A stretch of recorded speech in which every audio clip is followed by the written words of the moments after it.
कूटनीति का बड़ा मंच देखने को मिला जब नरेंद्र मोदी ने ब्रिक्स देशों के विदेश मंत्रियों से मुलाकात की। इस मुलाकात के बाद सभी नेताओं के साथ एक ग्रुप फोटो भी ली गई। ये मुलाकात दिल्ली में आयोजित ब्रिक्स विदेश मंत्रियों की बैठक के दौरान हुई, जहां वैश्विक मुद्दों को लेकर बातचीत हुई।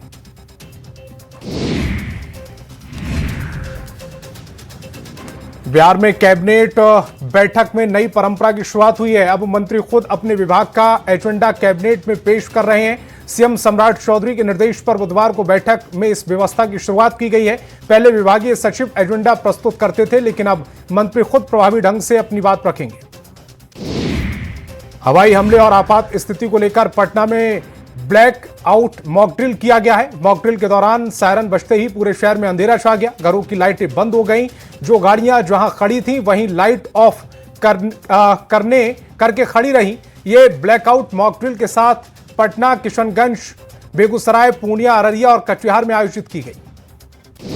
बिहार में जनगणना ड्यूटी को लेकर शिक्षकों का विरोध तेज हो गया है। शिक्षक संघ ने एसीबी बी राजेंद्र के आदेश के खिलाफ मोर्चा खोलते हुए तुगलकी फरमान बताया। जीवन कुमार ने शिक्षा मंत्री मिथिलेश तिवारी को पत्र लिखकर एसीएस के आदेश को तत्काल रद्द करने की मांग की, साथ ही 24 घंटे में अल्टीमेटम दिया। नीट के दुश्मन का बिहार कनेक्शन सामने आया है।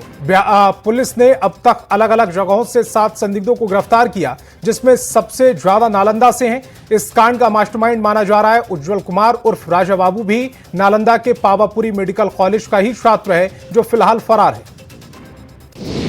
देश भर में नीट परीक्षा पेपर लीक मामले को लेकर छात्रों में भारी आक्रोश देखने को मिला। इस कड़ी में रांची में एनएसयूआई ने नेशनल टेस्टिंग एजेंसी और केंद्र सरकार के खिलाफ विरोध प्रदर्शन करते हुए पुतला दहन किया। प्रदर्शनकारियों ने आरोप लगाया कि 22 साल से अधिक परीक्षार्थियों के भविष्य के साथ खिलवाड़ किया गया है। दिल्ली में एक बार फिर चलती निजी बस में गैंगरेप की घटना सामने आई है। मामले में दिल्ली पुलिस ने बस के ड्राइवर और कंडक्टर को गिरफ्तार कर लिया।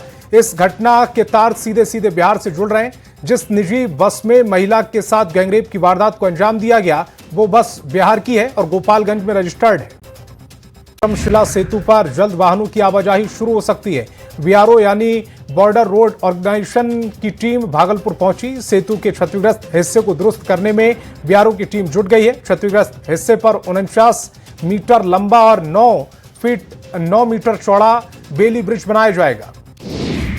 बाढ़ के मिल्कीपर गांव में कथित फर्जीवाड़े का खुलासा हुआ है। फाइनेंस कंपनी के कुछ लोगों ने 2 लाख रुपए तक का लोन दिलाने के नाम पर करीब 60 से 70 ग्रामीणों से आवेदन के नाम पर 5-5 हजार रुपए जमा करा लिए, जिसके बाद जब पीड़ित लोग कंपनी कार्यालय पहुंचे तो ताला लटका मिला। भागलपुर के कोर्ट परिसर में महिला ने हाई वोल्टेज ड्रामा किया है। महिला ने युवक का कॉलर पकड़कर युवक पर कई गंभीर आरोप लगाए। महिला ने युवक पर शादी के सालों बाद महिला के 2 बच्चों को अपनाने से इनकार करने का आरोप लगाया। महिला ने कोर्ट में मामला दर्ज कराया है। सीवान के सदर अस्पताल में नवजात की मौत के बाद परिजनों ने जमकर हंगामा किया। परिजनों ने डॉक्टरों पर लापरवाही और समय पर इलाज नहीं देने का आरोप लगाया। प्रसव पीड़ा होने पर महिला को अस्पताल में भर्ती कराया गया था, जहां नवजात की मौत हो गई। आक्रोशित परिजनों ने डॉक्टर के खिलाफ कार्रवाई की मांग की। धनबाद में बाइक सर्विस सेंटर के परिसर में रहने वाले व्यवसायी सुरेंद्र अग्रवाल के घर पर अपराधियों ने बम फेंककर दहशत फैलाने की कोशिश की। गनीमत रही कि बम फटा नहीं, जिससे एक बड़ा हादसा टल गया। घटना सरायढेला थाना क्षेत्र की है। घटना के बाद इलाके में अफरा तफरी मच गई। सासाराम में बेकाबू बाइक बिजली के खंभे से टकरा गई। हादसे में बाइक सवार एक युवक की मौके पर ही मौत हो गई, जबकि 2 अन्य युवक गंभीर रूप से घायल हैं। घटना तिलौथू थाना क्षेत्र के रमडीहरा के पास की है। सूचना के बाद पुलिस मौके पर पहुंचकर जांच में जुट गई। धनबाद के बोरवेल गाड़ी में काम करने वाले मजदूर की मौत हो गई है। जल निकासी को लेकर बोरिंग का काम चल रहा था, तभी 30 फीट ऊंची दीवार गिरने से मलबे में युवक दब गया। घटना के बाद इलाके में अफरा तफरी मच गई। पुलिस मौके पर पहुंची, शव को पोस्टमार्टम के लिए भेजा। खगड़िया के गोगरी अनुमंडल अस्पताल से हैरान करने वाली तस्वीर सामने आई। स्वास्थ्य कर्मियों ने घायल युवक के पैर पर कार्टन ही लपेटकर बांध दी और फिर उसे बेहतर इलाज के लिए एम्बुलेंस से हायर सेंटर रेफर कर दिया। घटना से अस्पताल की स्वास्थ्य व्यवस्था की पोल खुल गई। गोड्डा के ललमटिया क्षेत्र में एक बार फिर से झोलाछाप डॉक्टर की लापरवाही सामने आई है। गलत इलाज के बाद पहाड़िया समुदाय की महिला की मौत हो गई। घटना के बाद नाराज लोगों ने सड़क जाम कर जोरदार प्रदर्शन किया है। गिरिडीह के जमुआ थाना से महज 200 मीटर की दूरी पर अपराधियों ने एक चावल व्यवसायी को निशाना बनाया। अपराधियों ने जमुआ निवासी बंशी साहब की दुकान में घुसकर मारपीट की और 50,000 रुपए लूट लिए। अपराधी व्यवसायी की पत्नी के गले से सोने की चेन लेकर फरार हो गए। घटना के बाद पुलिस जांच में जुटी है। खगड़िया के पसराहा थाना क्षेत्र के NH 31 पर भीषण सड़क हादसा हो गया। अनियंत्रित ट्रक ने बाइक सवार और कार को टक्कर मार दी। हादसे में 2 लोगों की मौके पर मौत हो गई, वहीं 2 लोग गंभीर रूप से घायल हो गए। ट्रक से टकराने के बाद बोलेरो कार बुरी तरह से प्रभावित हो गई। गोपालगंज में सड़क पार कर रही महिला और युवक को अनियंत्रित बाइक ने जोरदार टक्कर मार दी। हादसे में एक युवक की मौत हो गई, जबकि एक महिला समेत 2 लोग घायल हैं। घटना मांझागढ़ थाना क्षेत्र के भोजपुरवा मोड़ के पास NH 27 की है। घायलों को अस्पताल में भर्ती कराया।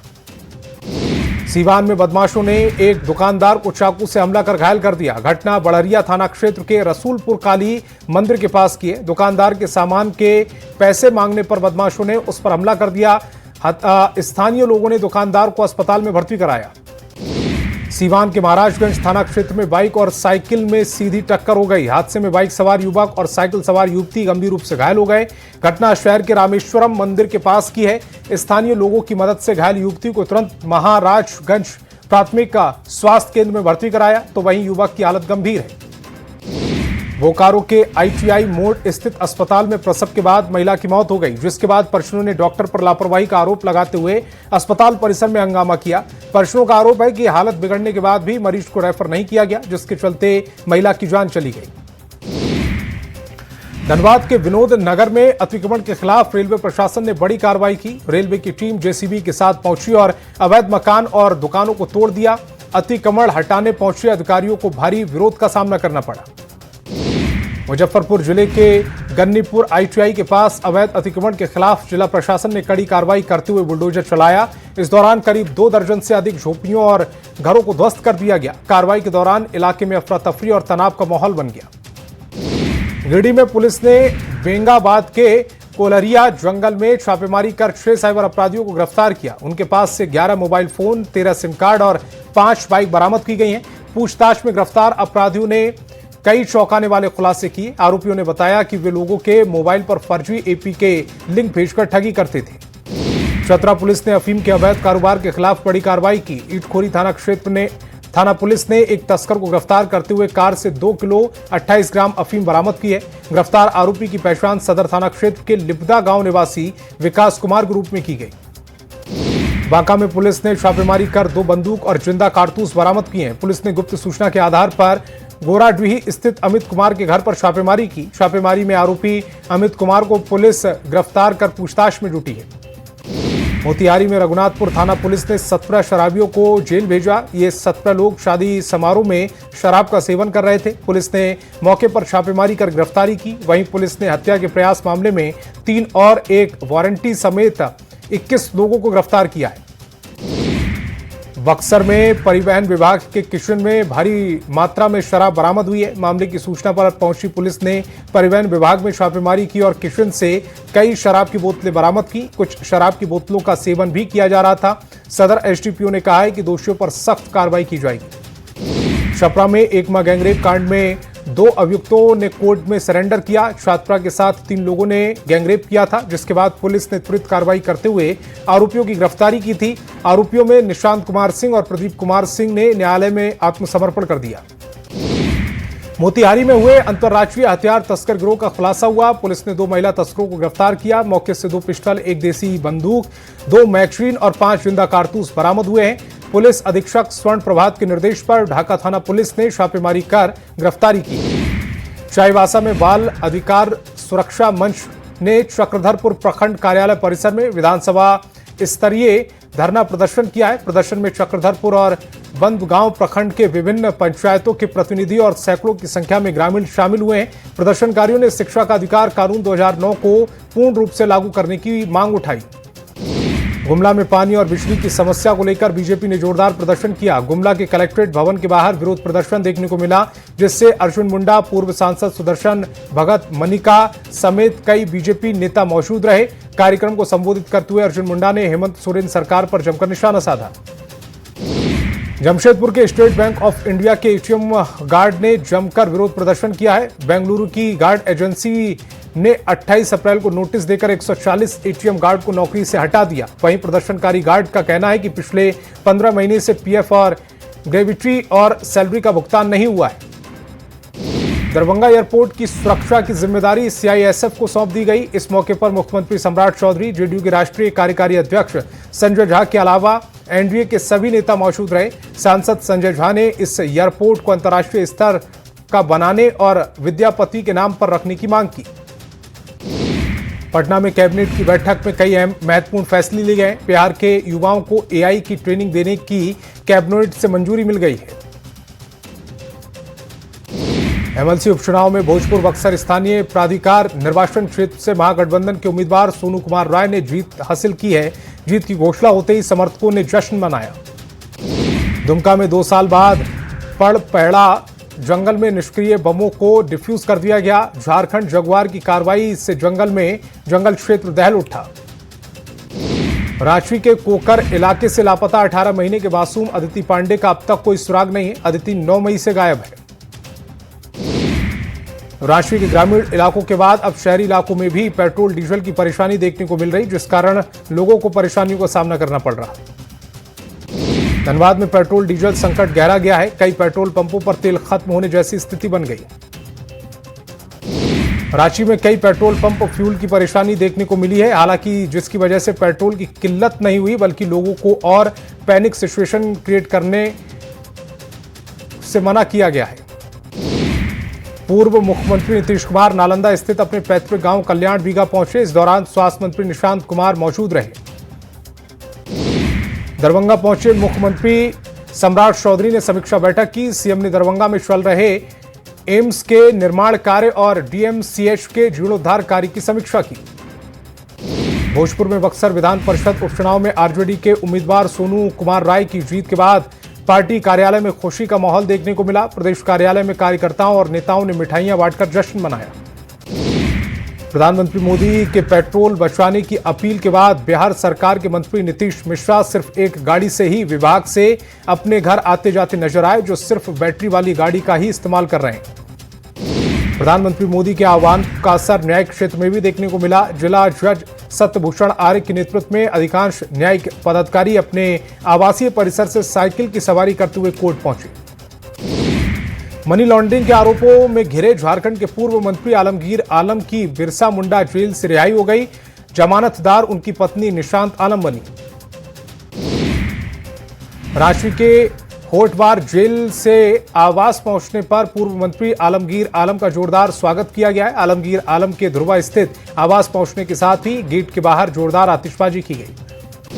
बीजेपी प्रवक्ता प्रदीप सिन्हा ने पूर्व मंत्री आलमगीर आलम की रिहाई के बाद मनाए जा रहे जश्न पर तंज कसा। उन्होंने कहा कि कांग्रेस को शर्म नहीं आती, बल्कि भ्रष्टाचार का जश्न मनाने में व्यस्त है। भारत निर्वाचन आयोग की तरफ से झारखंड में एसआईआर की तारीखों के ऐलान के साथ ही सियासी हलचल तेज हो गई। झारखंड मुक्ति मोर्चा ने सभी बूथों पर अपने बीएलए तैनात करने और पूरी प्रक्रिया पर नजर रखने की बात कही। पटना में प्रणामी राधा कृष्ण मंदिर में 300वां वार्षिक महोत्सव मनाया गया, जिसमें कई साधु संत शामिल हुए। हजारीबाग में प्रधानमंत्री कुसुम योजना के किसानों को लाभ मिल रहा है। ईचाक प्रखंड के दर्शनों गांव में इस योजना से किसान लाभान्वित हो रहे हैं। झारखंड के सभी नगर निकायों में बिना नक्शा के बने 7 लाख से अधिक भवनों को रेगुलराइज करने के लिए आवेदन की प्रक्रिया शुरू हो गई। इसके पोर्टल का उद्घाटन नगर विकास मंत्री सुदेव कुमार सोनू ने किया। धनबाद में केंद्रीय कोयला और खान राज्य मंत्री पहुंचे। मंत्री ने कहा है कि भूधसान और डेंजर जोन में रहने वाले हजारों लोगों को सुरक्षित पुनर्वास को लेकर केंद्र सरकार जरिया मास्टर प्लान 2.0 लाई है। धनबाद में भक्ति और जुनून का अनोखा संगम देखने को मिला। बरवाड्डा में 2 युवक भगवा झंडा के साथ पहुंचे। दोनों युवकों ने स्केटिंग की। धनबाद में ग्रामीण एसपी एस मोहम्मद याकूब ने निरसा क्षेत्र में कई थानों का आवश्यक निरीक्षण किया। इस दौरान सभी थानों के अधिकारी मौजूद रहे। झारखंड T20 लीग ट्रॉफी का अनावरण किया गया है। रेडिसन ब्लू में आयोजित एक भव्य रंगारंग कार्यक्रम में ट्रॉफी को लॉन्च किया गया, जिसमें टीम के स्टार खिलाड़ी ईशान किशन भी मौजूद रहे। ईशान किशन ने JSC अध्यक्ष समेत दूसरे पदाधिकारियों के साथ इस ट्रॉफी का अनावरण किया है।